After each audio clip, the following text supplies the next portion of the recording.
উফ, যা গরম পড়েছে না, এই থামস আপটা এনেছি, একটু বসে বসে থামস আপটা খাবো আর টিভি দেখবো। উমা, দেখ কার ললিপপ, কুকুর। এই ললিপপটা বসে বসে খাই আগে, তারপর থামস আপটা খাবো। আমি কি করবো, ললিপপটাও তো খেয়ে ফেললাম। আমি বিকেল বেলা তোমায় কিনে এনে দেবো। পরে এনে দিই না মা।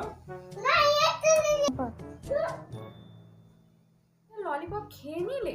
সত্যি বাবা, তো বাচ্চা মেয়ে ললিপপ বলো, তুমি সেটাও খেয়ে নিলে। এবার দেখো কি করবে, তোমরা কি করতে গেলে। আমি তোমার জন্য একটা জিনিস এনেছি কু। আমার তো ললিপপ খেয়ে নিয়েছি, তোমার জন্য আমি থামস আপ এনেছি।